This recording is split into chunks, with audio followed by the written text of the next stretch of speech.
You're listening to an event from the U.S. Institute of Peace, part of the USIP podcast network. For more information about our work around the world, visit usip.org and check us out on social media.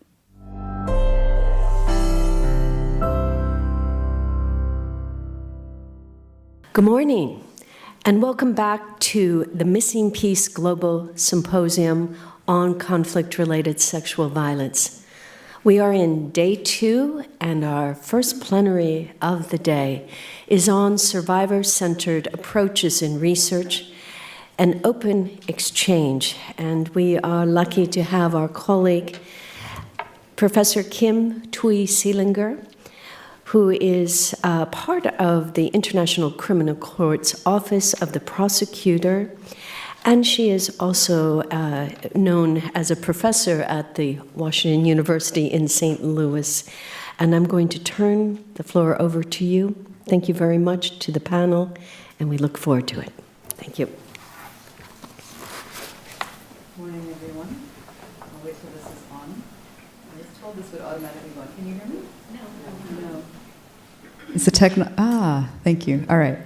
Okay, so this is actually the plenary on a survivor-centered approach, and we'll have the open exchange in the concurrent following this. We hope those of you who are interested in having a deeper discussion directly with survivors and survivor advocates will join us for the concurrent after this. But right now, I am so pleased to facilitate this conversation this morning. We're going to talk about what it means to take a survivor-centered approach in different aspects of our work. And this is critical because one of the things we've certainly learned since the last Missing Peace meeting was the importance of doing so.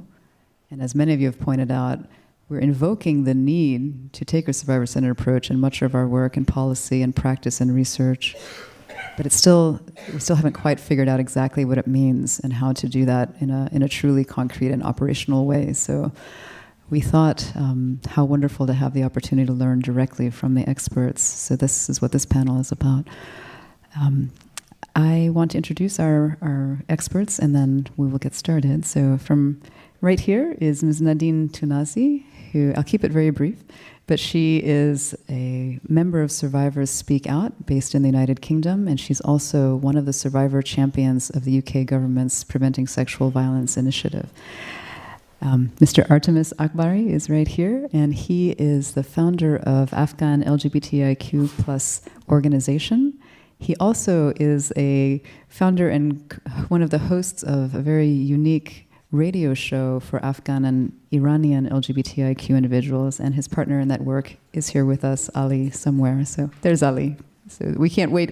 Hopefully we'll be able to hear the radio show sometime. And then we have Lejla Damon, who is, she was born as following sexual violence and rape in Bosnia, and she is a member of Forgotten Children of War, and we're very delighted to have her with us. Thanks, Lejla. Next to Lejla is a very dear friend of mine from many years ago, Jayne Flemming, who is a huge inspiration to me. She's done refugee protection and asylum work all over the world for 23 years now, and is the co-founder, or the founder of Life Lampboat Ladder, which we'll hear more about soon. She's a human rights lawyer whose work really embodies a survivor-centered approach. And then the guy on the end over there probably needs no introduction at this point, but that's Kolbasia Hausu, who is also, like Nadine, a key member of Survivors Speak Out, and like Nadine also works at Freedom from Torture in the UK on behalf of survivors, and he is also a PSVI survivor champion. They don't look like twins, but in some ways they have a whole lot in common. But thanks for joining us, of course, Kolbasia. Okay, we're going to start with some framing comments from Kolbasia. He's going to just give us a quick encapsulation of what the conversation will be about, and then we'll start our conversation with the individual experts. Thanks, Kolbasia. Yes, thank you, and good morning, and really lovely to see you all here today. And I think, the fact that we came together, there's two elements. One is the evil element, that's the conflict-related sexual violence, and the other part that I call it is a good element is, policies and practices and support that in our objective, with the survivors or without the survivors, is for the betterness of tackling the impact of conflict-related sexual violence, and also creating a better support system for survivors, in order for survivors kind of to move on with their life, and diminishing the impact of conflict-related sexual violence. And that can be, policies, that can be support, that can be the work that we do in our daily life and, daily practice.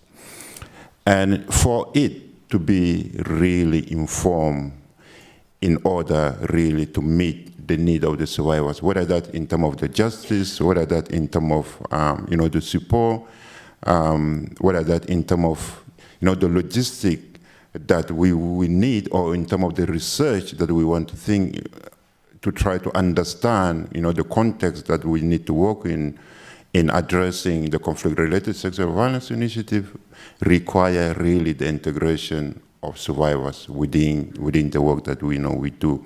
Because without that, we're missing a key ingredient, the most important ingredient, where the expertise and the insight that survivors can bring in order to inform us to better shape the policy that we need to shape. And that's one element that, we sitting here, in that panel, we want to bring the insight and the expertise that we have in our daily work and in the organization that we do. Thank you very much. Thanks for setting us up, Kolbasia. All right, so my first question is for Nadine, and I was asking Nadine if she could help identify some of the main myths and misconceptions or just assumptions that many of us make about survivors that need to be addressed, and then what are the dangers of failing to address those? Thanks, Nadine. Thank you. You can hear me, yeah? Okay. There are a lot of misconceptions, and I've sort of thought about three that I'm going to try and share with you today. And I think the initial one, the first one I want to highlight with you, is the misconception that survivors are vulnerable. I come from an organization where freedom from torture. I used to be a service user, so I benefited from the service of that organization. And from there, when I finished therapy, I moved into the Survivor Speak Out network. So quite often, we see organization, I think the intention are quite well-funded, or being overprotective and not allowing survivors to engage in certain things or participate in certain things because survivors are too vulnerable. I think we have a duty of care to ensure that survivors participate and engage safely, but what we've seen is that misconception has not really allowed survivors to be empowered.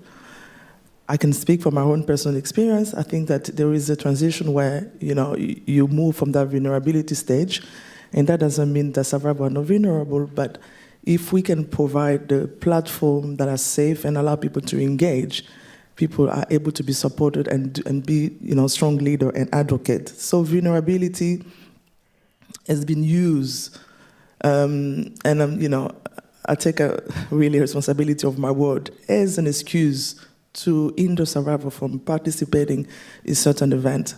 And sometimes we hear people saying that this is too high level or too sensitive. And I think the survivors have an agency to make that decision to whether to participate or not. And if we really believe and facilitate those leadership, we can allow people to engage safely.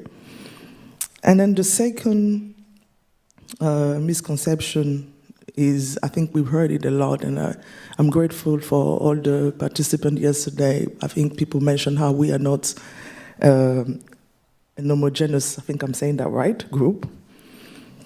And many survivors have experienced sexual violence differently, and therefore the impact is different. And that's why we need to make sure that when we are talking about the issue of sexual violence, I think it was well highlighted yesterday, context is put into place, because region, the cultures are different. And I think that to really kill that misconception is to understand how the survivor group in a certain region, or even for a particular religious background, are impacted. As you know, stigma also plays a big role in impacting survival of sexual violence, and therefore, depending on the region in which you live, survival will experience or will be impacted differently. And I really want to say survival, are not necessarily defined by their experience. There are survivors who, apart from, going through the horrific experience, they are mothers, they are fathers, they are lawyers, they are doctors, and sometimes we forget that. We forget that this is, beyond that, there are, normal people who have a big role to play in our society. So I think I mentioned the context. And also, I think it's really important that I also talk about the access to justice. We forget that the meaning of justice means different things for different survivors. And we tend to assume that all survivors want to see their case in court, and I think that's the case. And if we really have to have a survival-centered approach, is to make sure we deliver a justice that is survival-centered, meaning that, respecting the wishes of the person. Do they want an outcome in court, or do they just want, to be rehabilitated or to have reparation to what has happened to them? And I think that is very important. In our work, we've been involved in a lot of projects where everybody says survivors need access to justice, but they're trying to define it for survivor. And the last misconception, and really I want to talk about this as well, is that, and I've heard this, grateful we had an opportunity to visit Colombia, and we met, I think Obasa said it yesterday, 600 survivors, and one actually pointed out that, not all men survivors are homosexual. This is what the survivor said. We assume that just because a male survivor speaks, they are homosexual. And that's, a misconception. And also, another survivor who is homosexual did say that just because I'm quoting them, I'm homosexual, doesn't mean that I enjoy being raped. And sometimes we tend to forget that. And I think that it's really important when we are talking about a survival-centered approach. We try and kill or... Sorry if killing is the wrong word, but really deal with those misconceptions. Thank you. Thank you, Nadine. It's actually, I think this warning about homogeneity is a good one. It's not an assumption we should be making, and I think Artemis will help us clarify the concerns and issues in one particular group. So maybe Artemis, if you could tell us, for the LGBTIQ community or the individuals with whom you work, do you think that the current legal framework are protective enough? Are they inclusive enough? And also, what are some of the unique challenges of the LGBTIQ individuals with whom you work, and how can we better address some of those challenges that they have? Good morning, everyone. Thank you so much for this question. I think it's a very important question because, in my opinion, the current international norms and frameworks do not protect LGBTQI people in conflict zones. When we want to make some policy changes, when we want to protect LGBTQI people in conflict zones, first I think it's very important that we should have the tools, methods, frameworks, mechanisms to protect them. Without them, it's not possible.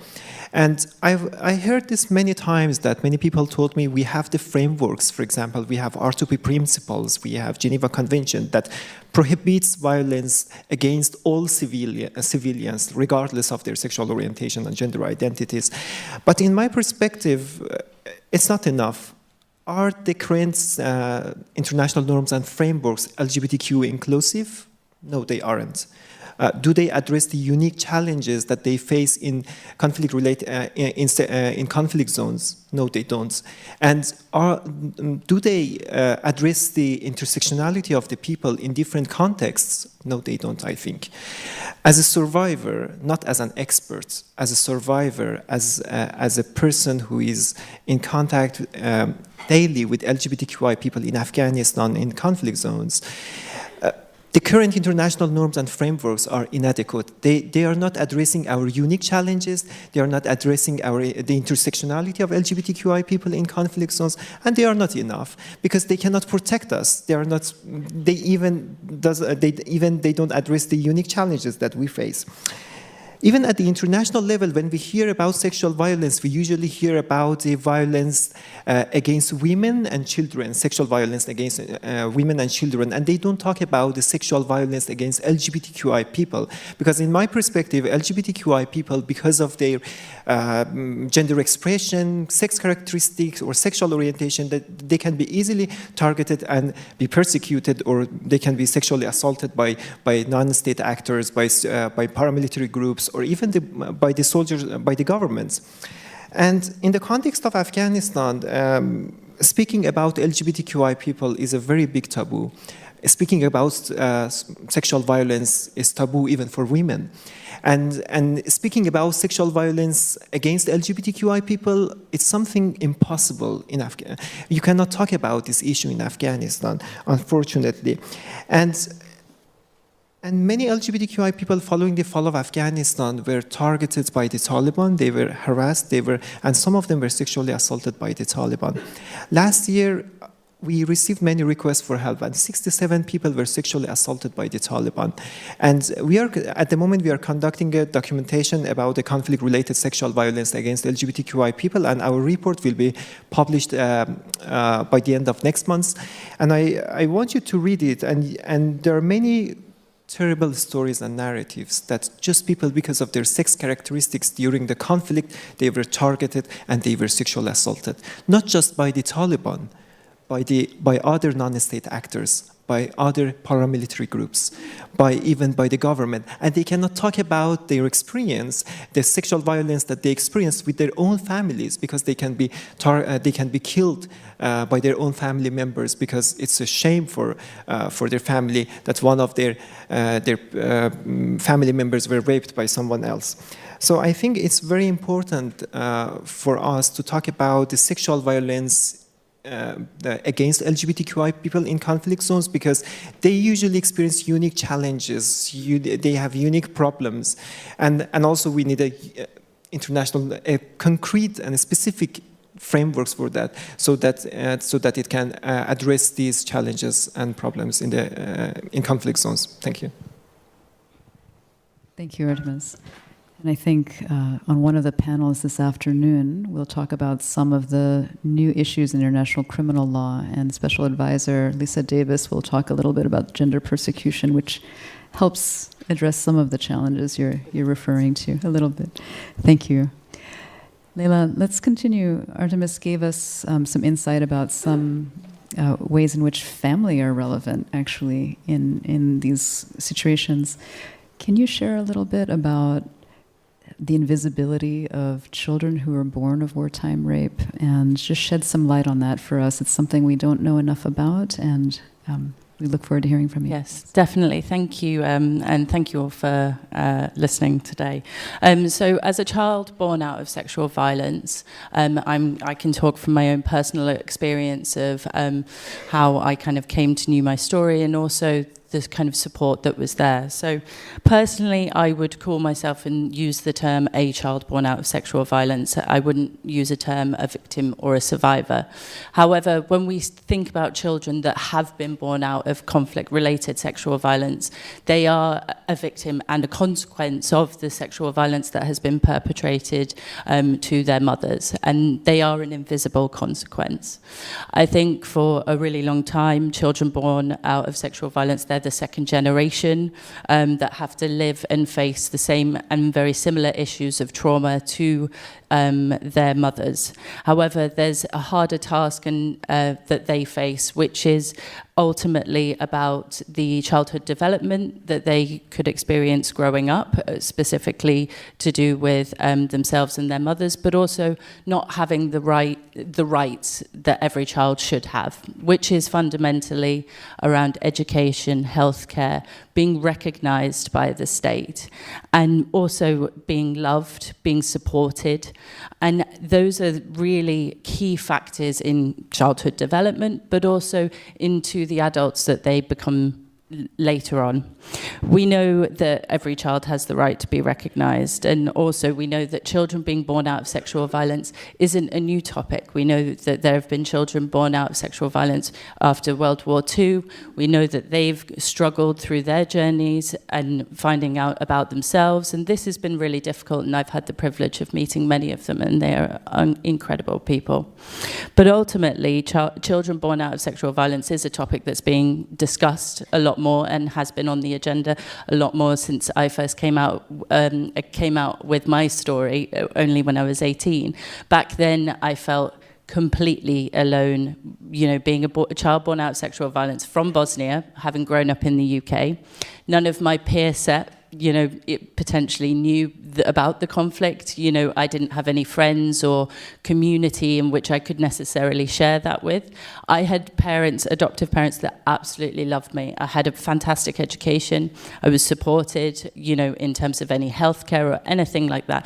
Yet I still felt incredibly, incredibly alone. And I think it wasn't until 2017 when I was put in touch by researchers who had been doing research on children born out of sexual violence. And they put me in touch with another child born out of sexual violence in Bosnia. And her name's Ina Jusic, and she is the president of the Forgotten Children of War Association. When I first met her and I told her about my story, finally, I had someone that, I could connect with, a safe space, a safe environment to talk about the ways that I'd been feeling about myself, whether or not I was a bad person because I had been born out of sexual violence and this awful atrocity. And it was a really freeing and opening experience. And ultimately, for me, the things that I needed growing up throughout my teenage years was support in terms of a community, to think that, to know that I wasn't the only one, and I really did feel very, very alone for a very long time. Since then, as well as that, I think the one thing that I grew up feeling, having been adopted, you felt different. That's a kind of something I had to come to terms with, but it was shame. Ultimately, I wasn't able to talk to my friends or, my family necessarily about the feelings that I had about myself. And that shame and that silence I held for a very long time. And it wasn't until later on where I met a counsellor who, within the UK, was trauma-informed and had previously worked with victims of sexual violence, but within the UK framework. And it really helped, having someone that was trauma-informed, having someone that wasn't my family, someone that was kind of out of that zone, because ultimately my family loved me and, they gave me all the support that I needed, but I really needed to work through things myself. That was really what step changed things. So it was community and psychological therapy. Those were the two main factors that really supported me in my journey and helped me to kind of become the person I am today and to be able to talk about my story in that sense. I think there's been a lot of progress made to a certain extent in terms of raising the profile of children born out of sexual violence, the research that's being done in this area, the work that the Forgotten Children of War Association are doing, and many others. However, I do think there is there is still work to be done on this topic in terms of how we support children born out of sexual violence in the best way possible in their countries. And that insight comes from their mothers, comes from the children. And again, talking about that survivor-centered approach is making sure that it fits that person. Not everyone's the same, and they will have different needs that need to be met. Thank you. Thank you so much. I'm a little floored by these panelists, frankly, but thank you. Jayne, I know I've had the opportunity to jump in and support in some of your work over the last few years, and in your program, you actually have given safe harbor to children born of wartime sexual violence, to LGBTIQ individuals, to women, girls, survivors. Really, it's incredible. Can you tell us how you built this program and how you envision survivor-centered approaches to the work? Good morning, everyone, and it's great to be here. I definitely feel like I don't belong on this panel and have a bit of an imposter imposter syndrome, but I'm going to comment about our program in relation to some of the comments so far. Because I think that as an international human rights lawyer running a program for survivors, I've worked with survivors for 23 years, and I think for me the key piece of advice I would give to others, for myself, for our teams, is listening is 1,000 times more important than speaking. And I've been listening to our panel this morning and just sort of writing down little bullet points for myself in terms of what I think are the key elements of a survivor-centered or a survivor-led approach. Not in terms of a label, not in terms of a claim that we are survivor-centered, but in terms of a practice that gets incorporated and woven into our program, hopefully, inshallah, every hour, every moment, every day of our program. I work very closely with Kulbasia. He's a member of our team. And I often will simply pick up the phone and call him and consult with him about an issue I'm struggling with or our team is struggling with, because we don't know the answers and we don't know how to approach an issue. And so I'll ask. And listening becomes the core element. I think the most critical element that we can create for survivors in a survivor-led or survivor-centered approach is safety. Safety and space for people to feel safe, and the core essential elements of safety that are very practical and material: shelter, food, access to whatever their particular goal is. So when someone comes in to meet me, the first question is not, tell me your history, tell me your trauma history, tell me your story, let me develop a legal case. The first question is, what do you need? And then we try and understand how we can meet that need, whatever it is. We're a holistic program and we're a longitudinal program. So we work across country, across border, across time periods. It's a temporal program. Going to a point about vulnerability. As a lawyer, I can use vulnerability in a very strategic, tactical way. We all know that. If somebody is vulnerable, you might be able to get them faster resettlement. You might be able to get them shelter. You might be able to get them food. Sure, I would love to advocate that all of my clients are vulnerable so that I can get them tangible results. But I don't use vulnerability to say that someone should be immobilized, that someone is incapable of speaking for themselves, that I should be a voice for someone. Never. Individuals who have been forced to leave their countries, who are in flight, who are survivors, are very adept at utilizing the concept of vulnerability to their advantage. This is because they're survivors. A survivor knows that they need to claim they're vulnerable in a court in order to get legal redress. A survivor knows that they should not be vulnerable if they want to go to a country that doesn't want vulnerable refugees, and so then they're going to be the strongest person in the room. So vulnerability can be manipulated. And it's not a bad thing. That's a survival strategy. And we recognize that. But we never diminish someone by saying they're vulnerable. We ask people, vulnerability relates to risk, and a risk assessment, again, what do you need? What do you need in order to feel safe? What do you need in order to feel that you're on a journey of healing? What do you want from us? And we don't say, here's the menu of things that you can have from us. We do A, B, C, and D. Oh, I'm sorry, you wanted E. If they want E, we create E. We make E because we're accompanying someone on a journey. We're not creating the journey. We're not dictating the journey. We're accompanying someone on their journey. Sometimes we carry. Sometimes we listen. Sometimes we hear. But we're not the architects of that journey.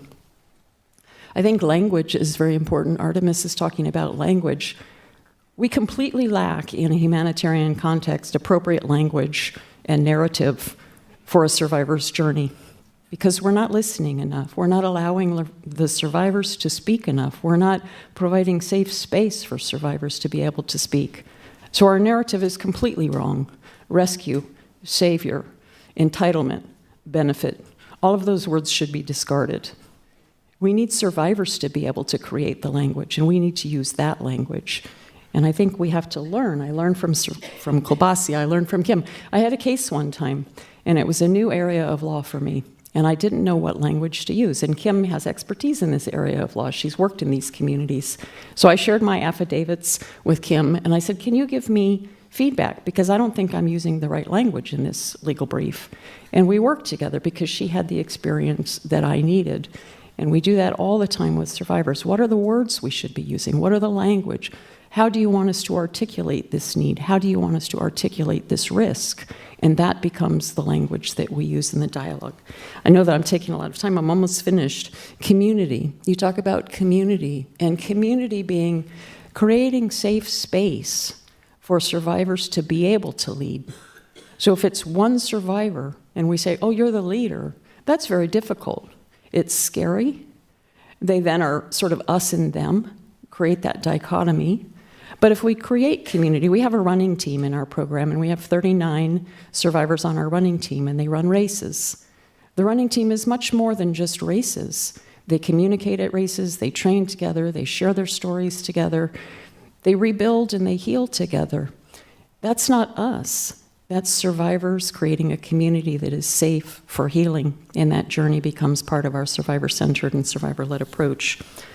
And I think identity and control, survivors having control over the journey, survivors having control over how their identity is defined, and us always in every step, every measure, trying to make sure that we're affirming. Why is that so important? Because torture and sexual torture is about removing identity. It's about erasing identity. It's about removing control. Every single thing we do in our work should be about returning control, returning agency, returning that sense of personal power over our survival and our existence. Thank you. Thanks, Jayne. I know you truly believe that listening is 1,000 times more important than speaking, but I'm always so glad when you do speak, so thanks for that. All right, we're going to leave it to Kolbasia to add his comments in light of everything that we've heard and learned. Go ahead, Kolbasia. Yeah, thank you. I think that I also been learning. I think my journey as an advocate and an activist, and somebody that from early 2006-07 decided that my past should not define me in the present, also should not define me in the future, and also who I want. If I'm looking in the future, 5-10 years, who I want to see, who's that person that I wanted to see. And at the end, I come to the conclusion that if I can contribute, to the overall, direction of how survivors and victims can be seen in a different light, so then whenever I pass, I have turned, my experience to something more positive. And, sitting here today, really listening to every single, person in the panel, make me really believe that, within ourselves, survivors, non-survivors, that together we are the key in really addressing, the impact of the sexual violence. We also key in putting the shame back into the to the perpetrators, and also we are key into creating the platform for survivors, victims, and everybody that is related to that, in order for us to feel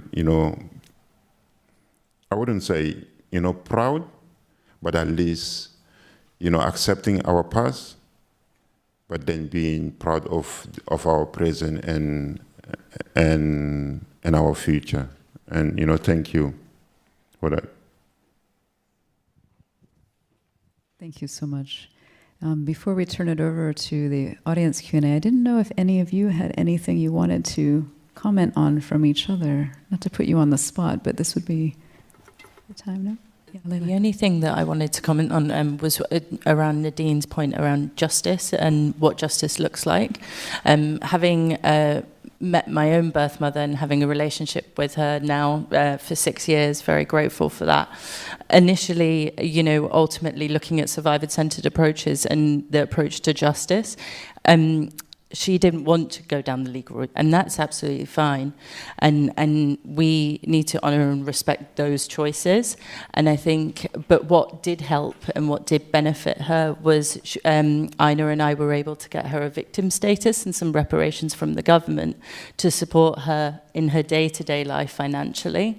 And I think just holding on to that point of justice looks very different for different people, and we just need to make sure that that's at the forefront of our approaches and how we communicate and speak to survivors. Thank you.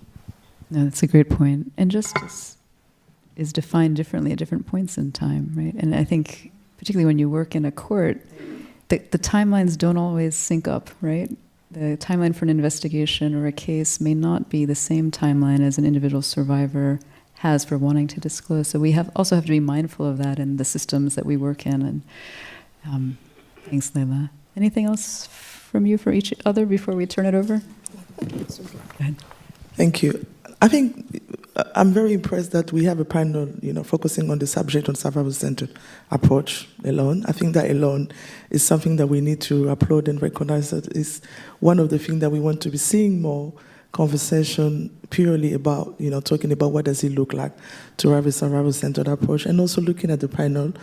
We're all representing different issues, and I think it's really important that we bear in mind the issue of representation.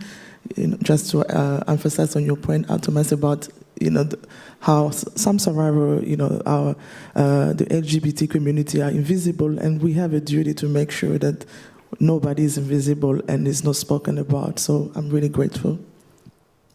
Thanks, Nadine. Thank you so much, Jayne. I wanted to just briefly say about the survivor-based approach, how can we adopt it. And I think that one of the main things that is very important in our work is that the researcher, policymakers, service providers should be well informed and trained about the impact of trauma on individuals, because sometimes for us, for me personally as a survivor, we all have trauma. We survivors have trauma, and sometimes a single word, a single sentence, sometimes a smell in a particular moment can trigger us. And it's very important, for example, for a researcher, if they want to conduct a research and they want to interview a survivor, they prepare their questions carefully, because it can trigger that person in a very close consultation with psychologists, and also they should do some background check to make sure that that person will not be re-traumatized. And another important thing about the language, I want to say that I think it's very important that the researchers and policymakers, they should know properly about the cultural differences, language differences, sometimes the terminology that Western countries or European people or the people in the United States uses for some particular things is completely different in that country or in that society. For example, I can say about the LGBTQI people, the terminology that we use is completely different from the terminology that people in the United States that they use, and sometimes it's very offensive. I can give you an example. At the beginning of this year, I think it was February, UN Special Rapporteur for Afghanistan published a report about the human rights situation in Afghanistan, and unintentionally at the end of the report they used some homophobic, transphobic and offensive terms for LGBTQI people. Of course it was unintentionally, but it was very traumatizing personally for me and also for many other LGBTQI people. And it's very important that in our work we should have a close relationship with the local organizations, or we should have a depth knowledge about the cultural differences, cultures, and also terminology. I think this point is very important for me because I experienced it. Yes, thank you. Thank you for sharing that, Artemis. All right. Jayne, did you want to add something quick? Yeah. I just want to make one appeal, and maybe it's for the people who are online as well. Every survivor-led group or organization that I've encountered or interacted with is struggling for funding. And every international NGO in the world is maximizing every opportunity to get millions of dollars based on the latest conflict in the world. And if we can't get funding into the hands of small community-based grassroots organizations led by survivors, we're never going to achieve our goals that we're talking about on this panel. Thanks, Jayne. Very true, and this came up a little bit yesterday too. I think that's right. Okay, we're going to take some questions for the panel. Again, we're going to ask you to keep your questions very concise so that we can get as many in as possible. I'm trying to figure out who hasn't asked a question yet, but I don't quite remember. All right, let's start in the back, and then the middle here, and then Madame here, and then right here too, and then Sophia. Thanks. We'll grab the 5, and then we'll respond to those. Okay. Thanks.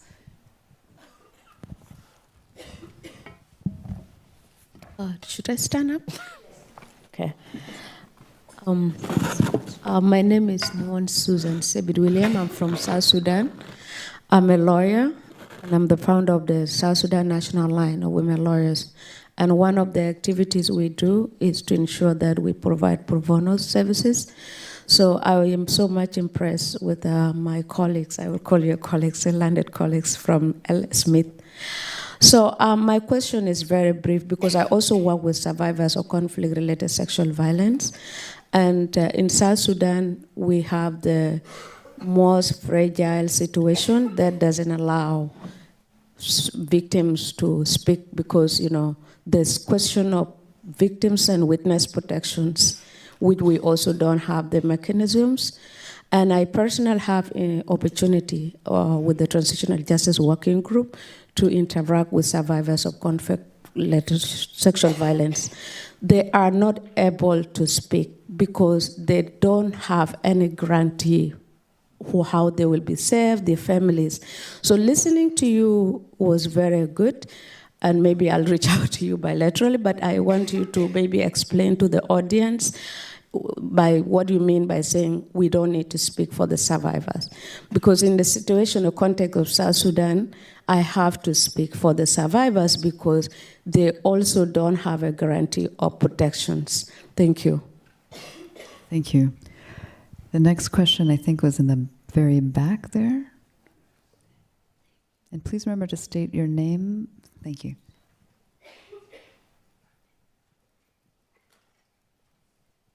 Thank you so much.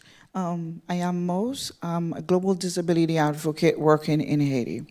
I understand that a survivor-centered approach requires a shift in power dynamics, centering survivors as experts of their own experiences and needs. I'd like to know, based on your experiences and with a disability lenses, how can the survivor-centered approach ensure that women and girls living with disabilities have the necessary agency to make decisions about their own lives during the recovery and response process? And the last one is, in what ways can a survivor-centered approach effectively address the wide-ranging impact of CRSV on survivors' physical, psychological, social, and economic well-being? Thank you. Thank you for the concise question. It's been noted. And then I think our third question, I think we had said we would come around here, actually, in the front here. Thank you again for a brief question. And then we said we would go across to Ini and then Sophia. Thanks. Thank you very much. My question is actually... Your name, please, madam. Okay. Thank you very much. I am Hamsatu Alamin from Nigeria. Yes, my question is actually to the experienced panelists. Where do I start on the issue of the invisible children of the conflict? I am a Muslim coming from a very religious society in a context that any child born out of wedlock doesn't belong to anybody but the mother. And then there is a nasty word they said is a bastard. So the mother will not even want to identify her child as born without a father, or neither will the child, if grown up from childhood, because he will be ashamed to be called, to be what he is. And I have registered, right now in my hands, I have 800 of such children that I registered. When I took about 3 of them and kept them in my house, people were saying, what are you going to do with children without roots, without basis? They will even spoil the blessings in your family. This is the extent of this. So my little thinking now goes to going to the legislature to seek for a recognition for these children, but then even within the Islamic scholars that I placed this issue, in fact, everybody is just trying to shy away, cutting corners and leaving me alone. In fact, last year I went to even Indonesia, the largest Muslim community, to table this because they have a congress of women Muslim scholars. Honestly, I did not get an answer. And then somebody from Thailand just wrote me something, but even then that not solved that problem. Please help. We are in dear situation that needs urgent attention. Thank you. Thank you so much. We also had 2 on this side. Let's finish. I had committed to this side, and then we'll come back around. I see your question, and then a few other on this side, if it's okay. I see you, Dr. Nene. Okay, let's come here, and then Sophie, and then we'll answer, and then we'll make time for one more round. Thanks, Bini. Yes, really, my name is Bina Nepram, and I'm the Senior Policy Advisor on Indigenous Issues at USIP.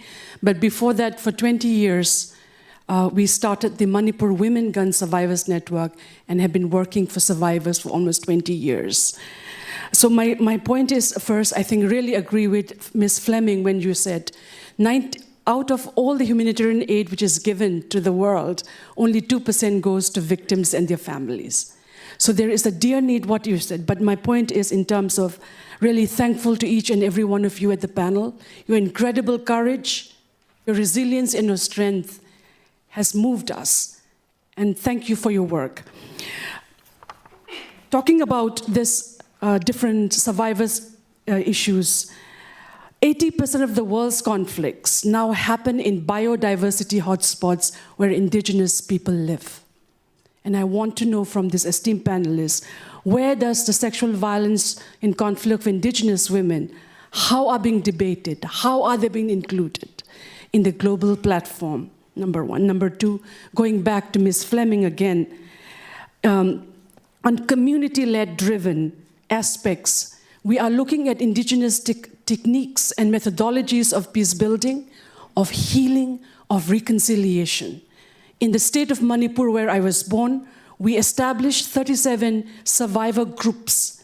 And we use theater, we use weaving, we use livelihood methods, psychosocial healing to be able to turn the lives of our women and our people around. We have done it, and we can do it collectively together, bringing our wisdom and our heads and hearts. Thank you. Thank you. Can I just quickly understand, what does biodiversity mean? Because I don't understand what is the terminology. It's where the world's biodiversity is areas which are environmentally sensitive areas of the world, where in the world of climate change and these are where there are more, in short, places which are beautiful, where there are still mountains, rivers running, where we all need them. Okay. Thank you, Benik. Okay, Sophia, the last question right here for this round, and then we'll try to keep things very brief so that we can grab a couple more questions. Thanks, Sophia. As you all know, and we all know, in humanitarian work, I'm Sofia Cardona from UNHCR in Mexico. Humanitarian work has many unintended but unfortunate impacts, and the worst of them is sexual exploitation and abuse by humanitarian actors, any international organization working and their partners. There is, because it's such a scourge, there is mandatory reporting of any SCA that takes place. This is an obligation handed down from the Secretary General. How would you approach a survivor-centered approach with the obligation that humanitarian workers have a duty to report when SEA happens. Victims can be anonymous, but all humanitarian workers, we have a duty to report if it occurs. And I'm always very concerned about how to explain this to survivors in a way that respects them, when I have to explain that even without their names, the incidents have to be reported. So your advice would be most welcome.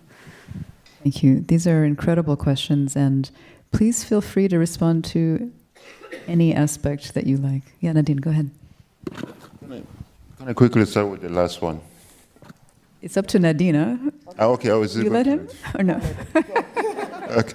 I mean, yeah, you know, the last point about the reporting, I think it's really important, you know, to report. But also, I think you need to understand the context of the reporting.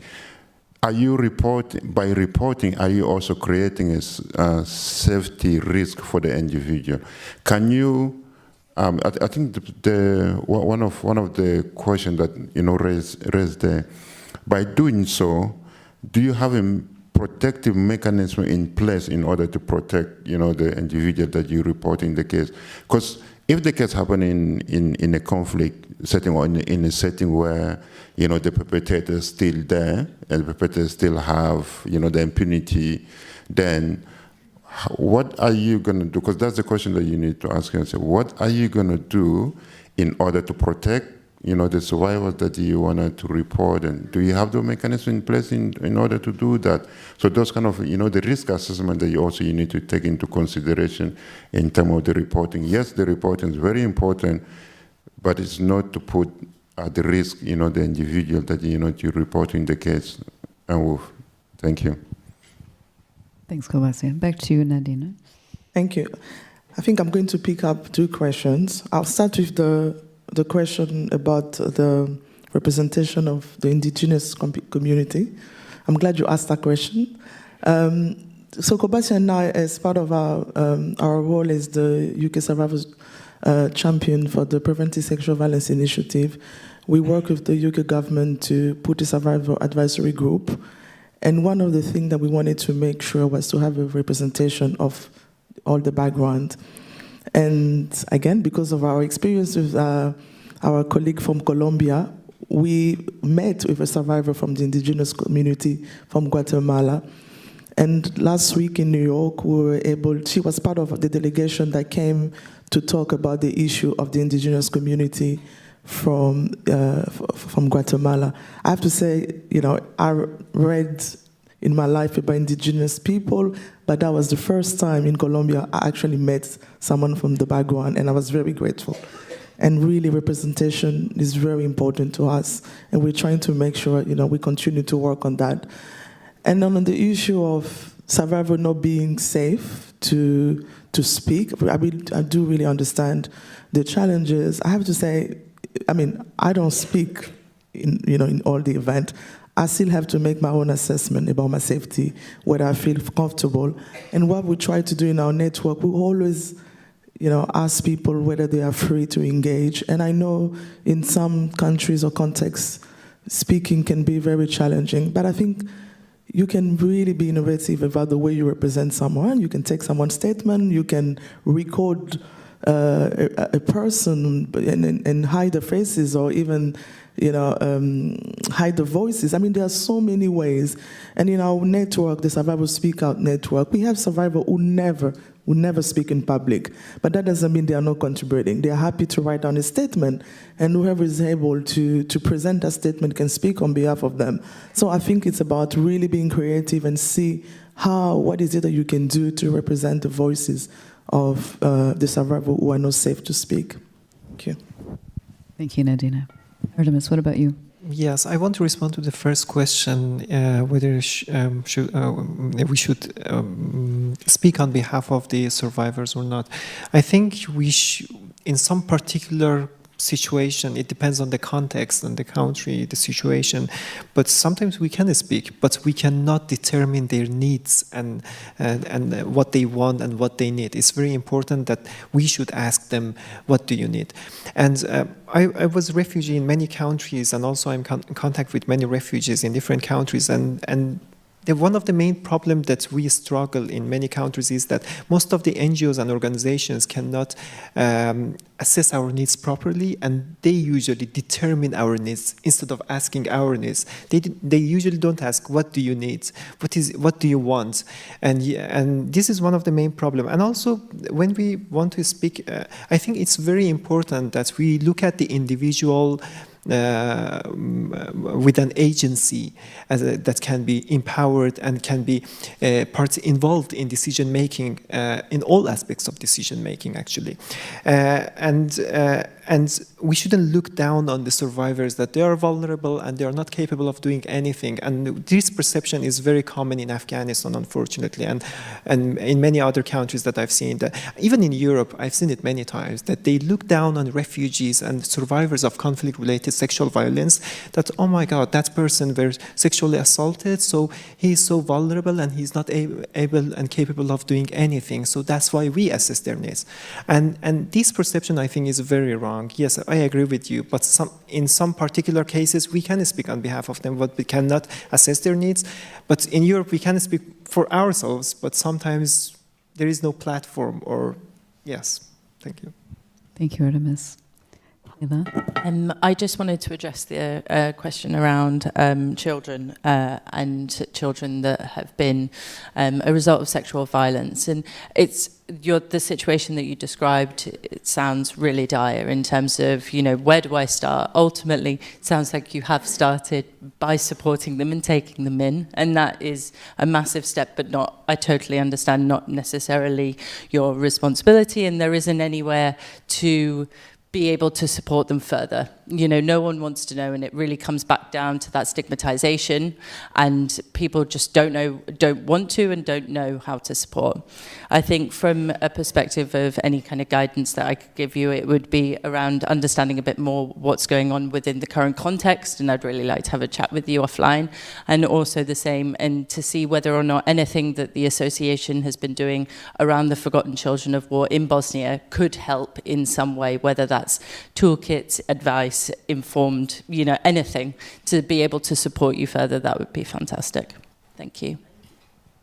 Thank you, Lejla. Jayne? I'll try and respond to a couple of questions. On the issue of indigenous communities and the wonderful practices you have of weaving and theater and other vocational trainings and livelihoods, when I was trying to figure out how to create a leadership council for our program, I went online and I just searched for community-based or grassroots-based led organizations, and I ended up finding a model in Indonesia that had nothing to do with our topic that we're discussing today, but it was a model that was community-led.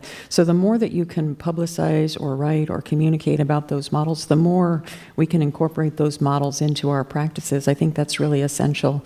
We have a running group, we have a writing group, we have a survivor council that leads us in every aspect of our program. So I think that we're learning from communities, not only in the human rights context, but many contexts. On the issue of voice, as lawyers, we're in positions of power and privilege.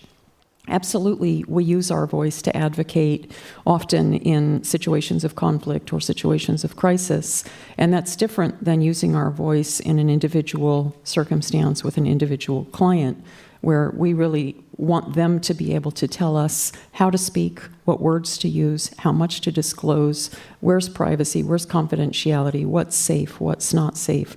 So we're talking about two different kinds of voice, and both are critical, both are essential, and both require expertise as attorneys. So I by no means meant to say that we should never be a voice for communities at risk or for communities that can't articulate necessarily or disclose experiences of violence. And this is important because we don't always have to. Many countries in a resettlement context will have what are called classes of asylum, where an entire country, the DRC, for example, if I have a woman who's 20 years old, who's single from the Congo, I need to know nothing about her history because there's an assumption that she's at risk in the Congo and she can be resettled to Canada. Don't widely publicize that, but that's a legal argument that we can make because sexual violence is so prevalent in the Congo, and there's many situations like that in the world. So certainly we need to be a voice. In terms of the children and the issues that we're talking about, sometimes I think people who are in situations of violence, conflict, right on the front lines, are planting the seeds and then bringing to us information at these bigger, wider conferences where we can develop networks and relationships. Those seeds are the first step. And the work, the hard work that you're doing and advocacy that you're doing are the first step. And those seeds will eventually, over time, grow into something bigger, into a movement. And so all I can do is say respect and continue to fight. Thank you.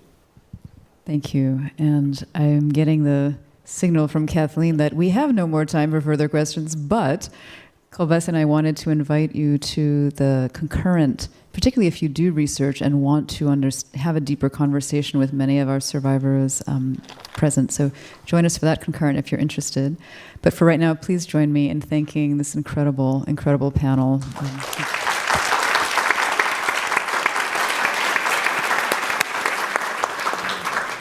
Thank you. We have one more message of the morning. But I do want to acknowledge that was not only a very moving, but very learning-rich panel, so thank you. Her Royal Highness Sophie, the Duchess of Edinburgh, had hoped to be here for these 3 days. She sends her regrets, but she has also sent a message, and I think it's appropriate in that survivors are a very key part of her mission. So we're going to turn down the house lights and the very brief, just stay right there. It will be showing right in front of you. Okay, thank you. I'm delighted that your host, the United States Institute of Peace, has invited me to speak to you all at this important Missing Peace Global Symposium. I'm sorry that I cannot be there in person, although I'm delighted to be able to share this message with you.